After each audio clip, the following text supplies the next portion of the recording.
సంక్రాంతికి వస్తున్న మూవీ ఇంత బ్లాక్ బస్టర్ అవ్వడానికి చాలా చాలా మంచి ఇది కామెడీ ఎంటర్‌టైన్ మూవీ. మనకు ఫ్యామిలీ కలిసి వెళ్లి చూసి చాలా చాలా దీంట్లో మనకు నేర్చుకోవాల్సిన విషయాలు కూడా చానా చానా ఉన్నాయి. ఎందుకంటావా?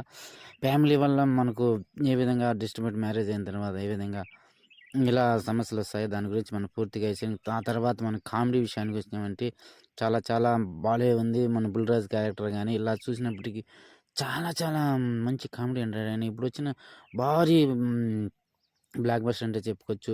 మనకు తక్కువ బడ్జెట్‌తో మనకు 300+ క్రోర్స్ వసూలు చేయడం అంటే అది మామూలు విషయమే కాదు. 'విక్టరీ వెంకటేష్' మూవీస్‌లోనే ఇది భారీ బ్లాక్ బస్టర్ హిట్ అని చెప్పుకోవచ్చు.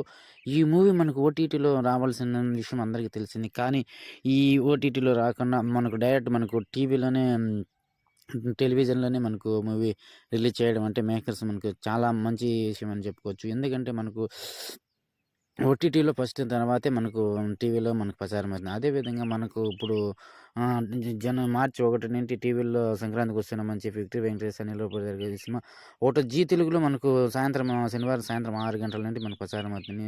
చాలా స్పష్టంగా క్లారిటీగా మనకు చెప్పడం అయింది. ఓటీటీలో అమ్మకుండా డైరెక్ట్ జీ తెలుగుకి అమ్మడం కారణం అంటే జీ తెలుగు వాళ్ళు దీనికి రైట్స్ అనేది తీసుకొని ఈ మూవీని రిలీజ్ మాకివ్వండి అని చెప్పి టీవీలో ఇవ్వడం జరుగుతుంది.